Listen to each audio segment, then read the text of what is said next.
By now, it's a familiar ritual. Democrats and Republicans facing an imminent deadline to keep the federal government funded past next Friday, and a nasty fight over immigration standing in the way of a deal. But this time, it's not young immigrants known as dreamers who are caught in the middle. The latest deal breaker? A Republican push to spend hundreds of millions of dollars on detention centers to hold immigrants awaiting deportation. Rick Cowan is reporting the story. There's several real hot points in the bill that Republicans are pushing on immigration policy. One is they want to do a big increase in the number of beds for detentions. President Trump promised to clamp down on the number of illegal immigrants, undocumented people who are in the United States, and expand the number of people that they go after. And if you're going to go after more people and arrest them, you're going to have to house them somewhere, and so you need more beds at detention centers. Problem is, it's pretty controversial. There are Democrats who are pretty opposed to what he wants to do, and so there's a big fight. We have to strengthen our borders. Republicans also want more agents along the Mexican border. Just for this bill, they want money to hire about 1,500 additional agents, part of a huge buildup, something like maybe 15,000 additional agents. It's what Democrats call a militarization of the border. And then there's the wall. Republicans want $1.6 billion to begin construction on President Trump's signature campaign pledge, with Democrats pushing back. Leadership in both the House and Senate were meeting furiously to try to reach a deal. They're going to have to come to some agreement on these issues. If not, another shutdown could loom next Friday at midnight. And now, with round-the-clock updates from Reuters journalists, here are today's top stories. Trump switches gears to confront Russia. Facebook suspends a Trump-related company. A historic reason to rip up that March Madness bracket. This is Reuters Now. If Russia and the United States got along well, that would be good. President Trump has long pushed for better ties with Russia, but analysts are now seeing clear signs of a harder U.S. stance after the White House condemned a suspected Russian nerve agent attack in Britain and slammed Russia with a new round of sanctions. Warren Strobel is covering the story. Well, the sanctions that were announced this week were probably the toughest action that the Trump administration has taken against Russia since taking office. We were told that part of this maybe exasperation on the part of President Trump, who has asked for better relations with Russia, but in his view at least, Putin has answered that by doing a number of things, including a video about a month ago showing new nuclear weapons, one of them falling on Florida, where he has a house at Mar-a-Lago. You also have a Russian-supported offensive in eastern Syria. And finally, you have this attack in the United Kingdom that has been attributed to Russia, on which chemical agents were used. Observers say the tougher line could also be seen in the U.S. decision to directly blame Russia for a series of cyber attacks on American power plants. And while the U.S. Treasury has put off targeting oligarchs close to Russian President Vladimir Putin, it said further sanctions were coming that will cut them off from the U.S. financial system. The administration is still avoiding overt attacks on President Vladimir Putin. You have a president who has sometimes dismissed criticism of Russia's meddling in the 2016 U.S. presidential election, but virtually everybody on his national security team takes a much harsher view of Russia. That would include Defense Secretary Jim Mattis. The thick layer of frost on the relationship is now clear, analysts say.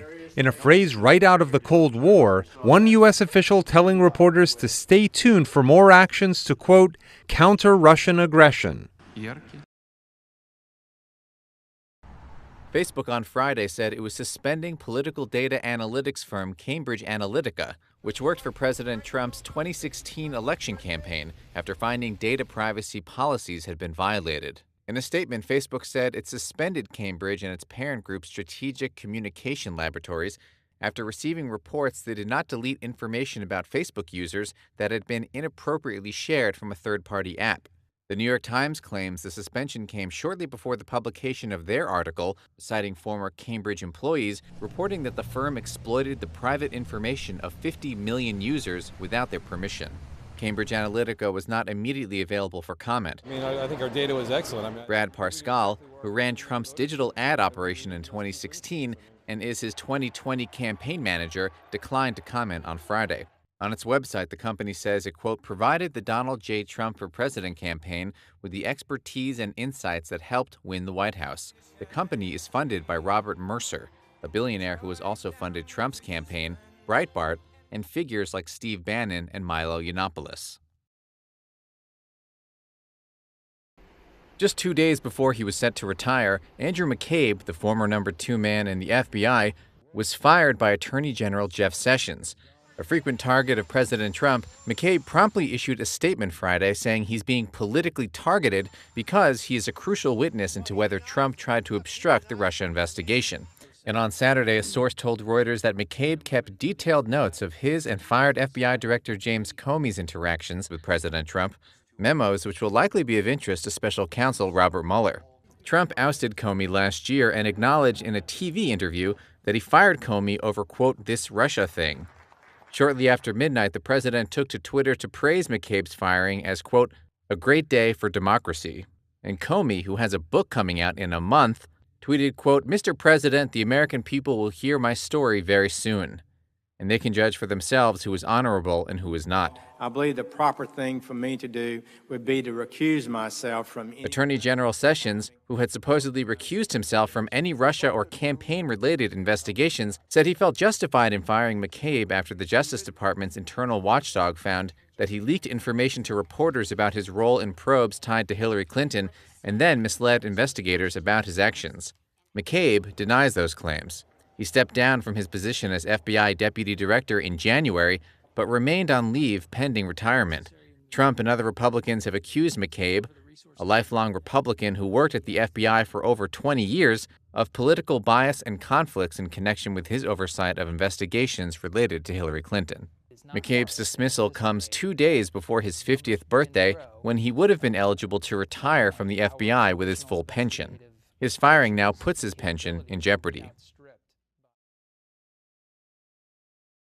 The legal fight between President Donald Trump and adult film star Stormy Daniels is heating up as Trump sues the porn star who claims to have had an affair with him, seeking $20 million in damages. On Friday, a law firm representing Trump and the corporation that paid Daniels $130,000 in what she called hush money said in a court filing in Los Angeles it wants damages for multiple violations of a non-disclosure agreement she signed in October 2016. Daniels' lawyer, Michael Avenatti, fired back, calling the lawsuit, quote, another bullying tactic by Trump and his private lawyer, Michael Cohen. Cohen is the man who arranged the payment to Daniels during the 2016 presidential election. She claims the non-disclosure agreement is void because Trump never signed it, and she's filed a lawsuit to have it nullified.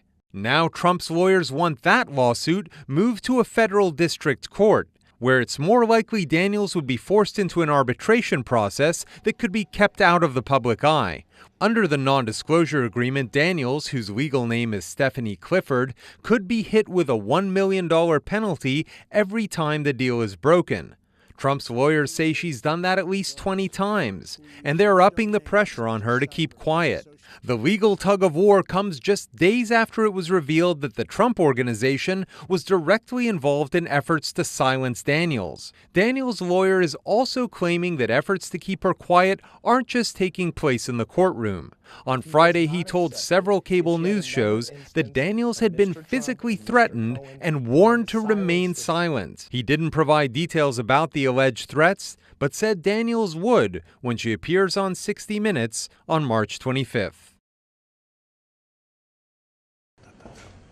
Britain, France, and Germany going a step further to keep the Iran nuclear deal alive, proposing fresh EU sanctions on Tehran in an effort to persuade the Trump administration to stay in the Obama-era agreement. That's according to a confidential document seen exclusively by Reuters on Friday, which proposes building on existing sanctions related to Syria, including travel bans and asset freezes. It's all part of an EU strategy to salvage the 2015 accord, which was meant to curb Iran's ability to develop nuclear weapons in exchange for relief from sanctions. In January, President Trump threatened to scrap the accord if his demands to, quote, fix the terrible flaws of the deal aren't met. The proposed sanctions come after President Trump replaced Secretary of State Rex Tillerson with CIA Director Mike Pompeo, who fiercely opposed the Iran deal as a member of Congress. Trump's next deadline to extend U.S. sanctions relief for Iran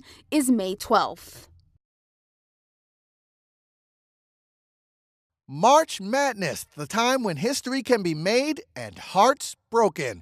For the first time in college basketball history, a team ranked number 16 has bested the number 1 during the closely watched tournament. The scrappy University of Maryland Baltimore County Retrievers shutting down the University of Virginia Cavaliers in what is being called one of the biggest upsets ever for college basketball. The Retrievers weren't even supposed to be there, let alone win. This was only their second time in the tournament. Virginia has been there 21 times. It was like the NCAA's version of David versus Goliath. Virginia's record for the season, 31-3. UMBC's 25-10. But they didn't play like they had a chip on their shoulder, taking a lead right out of the gate.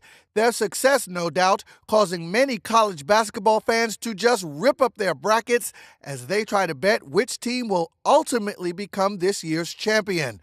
The Retrievers are back on court Sunday to go up against higher-ranked Kansas State. You're up to date. For more, download the Reuters TV app on your mobile or streaming device.